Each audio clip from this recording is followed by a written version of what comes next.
Президент России Владимир Путин уволил главу Федеральной службы исполнения наказания Александра Калашникова. Текст указа опубликован на сайте Кремля. Причина отставки главы ФСИН, который был назначен на этот пост в октябре 2019 года, пока официально не названа.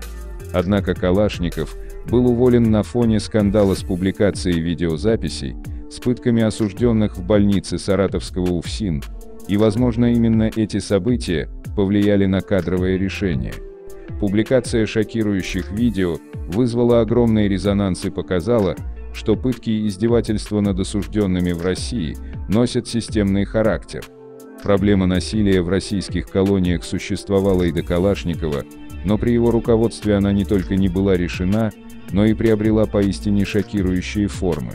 О том, что в российских колониях существует практика истязаний заключенных, громко заговорили в начале 2010-х годов. Тогда по стране прокатилась череда скандалов, связанных с применением насилия и пыток в местах лишения свободы.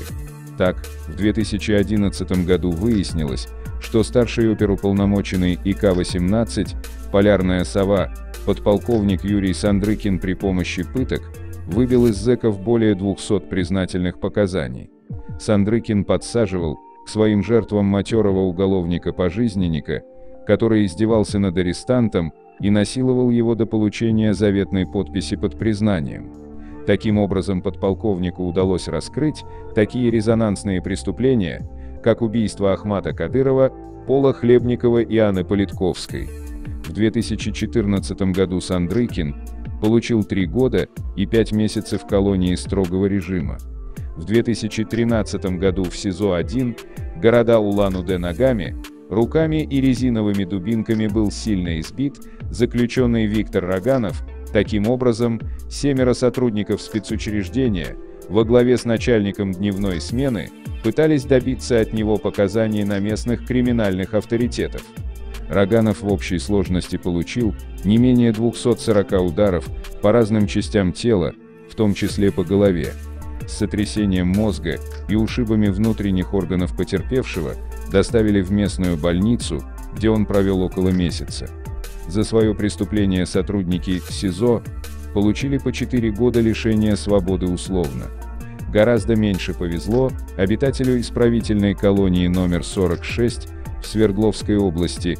В июле 2015 года его забили насмерть 4 сотрудников исправительного учреждения, начальник ИК, его заместитель, начальник отдела безопасности и водитель. Мотив – личная неприязнь. Якобы зэк постоянно нарушал тюремный режим и отказывался подчиняться правилам колонии.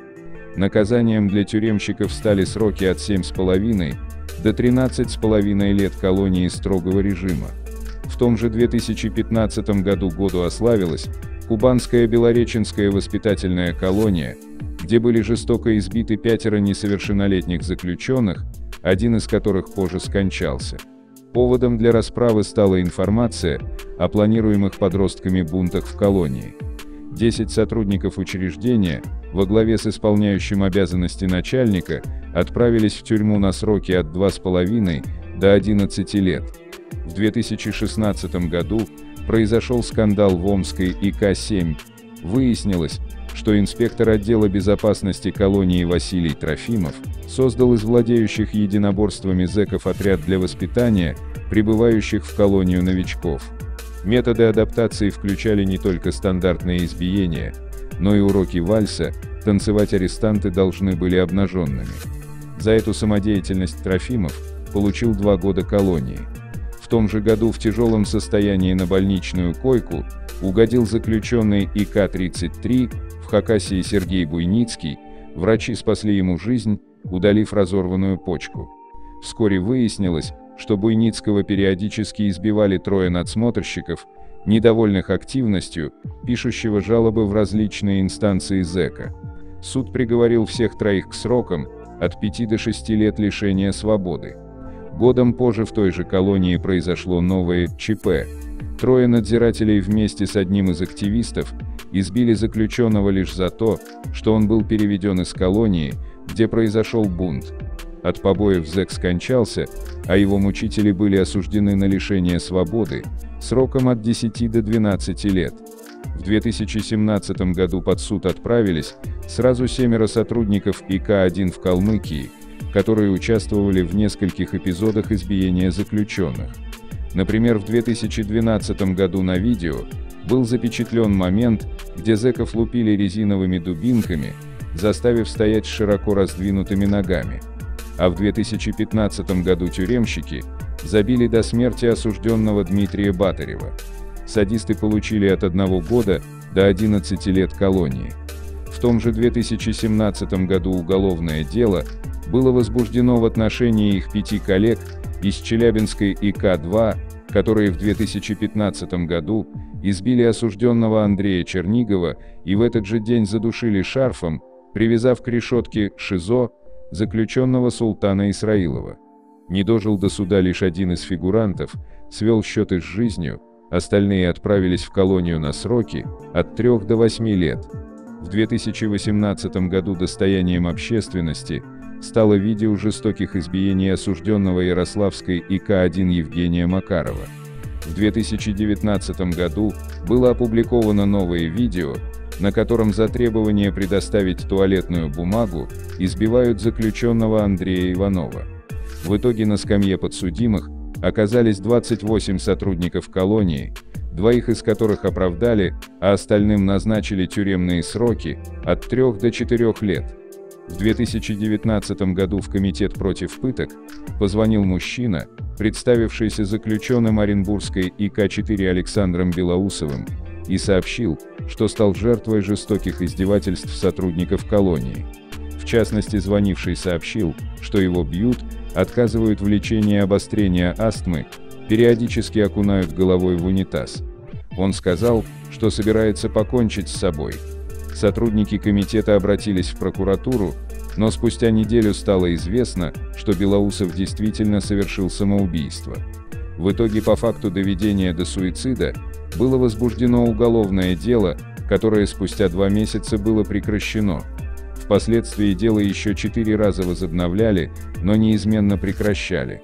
В сентябре 2021 года родители Белоусова обратились с жалобой в Европейский суд по правам человека. Печальное лидерство по происшествиям, связанным с побоями и убийствами заключенных, принадлежит Брянской ИК-6.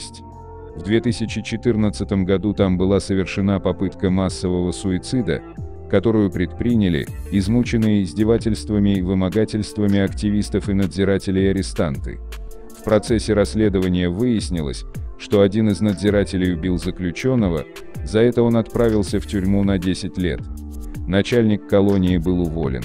Однако в 2016 году в колонии вспыхнул новый бунт, в процессе беспорядков были сильно избиты больше десятка активистов.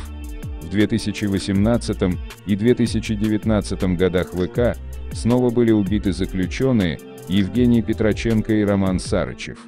Виновный в расправе над Петроченко тюремщик отправился в колонию на 12 лет. Расследование дела Сарычева еще продолжается. Текущий год ознаменовался сразу 2 крупными скандалами, связанными с пытками и издевательствами в колониях. Сразу 9 уголовных дел было возбуждено в отношении сотрудников и зэков-активистов иркутских СИЗО-1 и ИК-6. На их счету избиение и насилие над одним из заключенных, после этого попавшим в больницу, и пытки подследственного, ставшего из-за этого инвалидом. От действий тюремщиков и быков в итоге пострадали около 75 арестантов. Основные фигуранты, в числе которых оказались начальники ИК и СИЗО, задержаны, расследование продолжается.